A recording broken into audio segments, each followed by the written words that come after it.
Right, మనం super exclusive news చూస్తున్నాం. AP రాజకీయాల్లో ఈవీఎంల ట్యాంపరింగ్ ఆరోపణలు ఇప్పుడు కొత్త మలుపు తిరిగాయి. తమ ఓటమికి ఈవీఎంల ట్యాంపరింగే కారణమని గత 20 నెలలుగా వైసీపీ పదే ఆరోపిస్తుంది. రాష్ట్రపతికి ఫిర్యాదు చేయడం నుంచి 51 లక్షల అదనపు ఓట్లపై గళం విప్పడం వరకు ఈ అంశాన్ని జాతీయ స్థాయిలోనూ చర్చనీయాంశం చేసింది. ఇప్పుడు కేంద్ర ఎన్నికల సంఘం ప్రధానాధికారి జ్ఞానేష్ కుమార్పై విపక్షాలు ఉమ్మడిగా అభిశంసన తీర్మానం ప్రవేశపెట్టేందుకు సిద్ధమవుతున్నాయి. ఈసీ ప్రతిపక్ష రాష్ట్రంలో ఓట్లను తొలగిస్తోందని, విపక్షాలను ఇబ్బంది పెడుతోందని ఆరోపిస్తున్నాయి. ఈ కీలక సమయంలో వైసీపీ స్టాండ్ ఏంటన్నది ఇప్పుడు ఆసక్తికరంగా మారింది.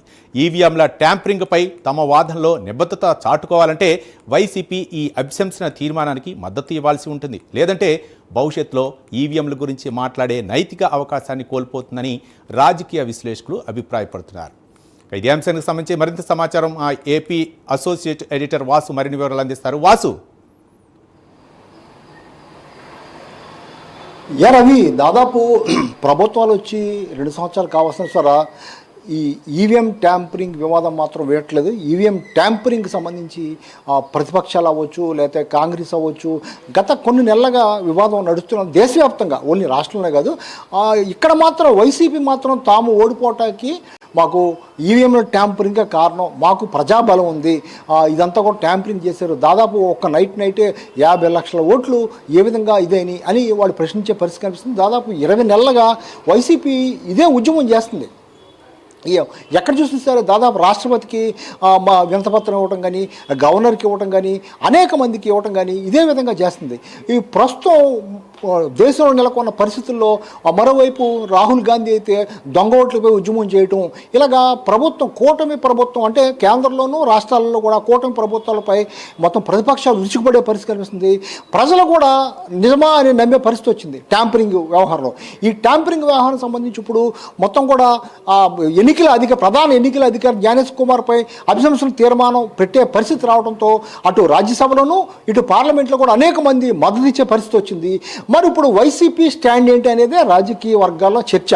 వైసీపీ ఏ విధంగా స్టాండ్ తీసుకున్నది? మరి అనేక సార్లు ప్రధానమంత్రి అనుకూలంగా, బీజేపీకి అనుకూలంగా ఓటు వేయటం, లేకపోతే బిల్లు పాస్లో సహకరించడం చేస్తూ వచ్చినటువంటి వైసీపీ మరి ట్యాంపరింగ్ వ్యవహారంలో గత కొన్ని మాసాలుగా, 20 మాసాలుగా ఉద్యమాలు చేస్తుంది.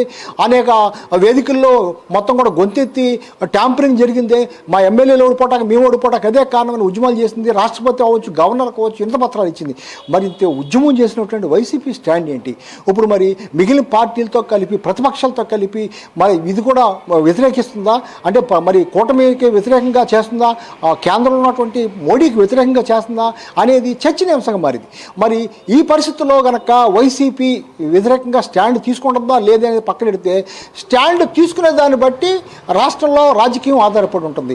ఇంతవరకు ట్యాంపరింగ్ వల్లే మొత్తం మేము ఓడిపోయని చెప్పినటువంటి గగ్గోలు పెట్టినట్టు వైసీపీ ఒకవేళ గనక మొత్తం కేంద్రంలో ఉన్నటువంటి ఇప్పుడు ప్రస్తుతం అభిశంసన తీర్మానం పెట్టే పరిస్థితుల్లో వాళ్ళకి గనక మద్దతు ఇవ్వకపోతే ఇంకా ట్యాంపరింగ్ సంబంధించి ఇక్కడ మాట్లాడే పరిస్థితి కూడా ఉండదు. మాట్లాడే సరే కూటమి ప్రభుత్వం ఊరినే పరిస్థితి ఉండదు. మరి ఈ పరిస్థితిలో ప్రస్తుతం వైసీపీ పరిస్థితి కుర్చీలో పడ్డ ఎలకలా మారింది.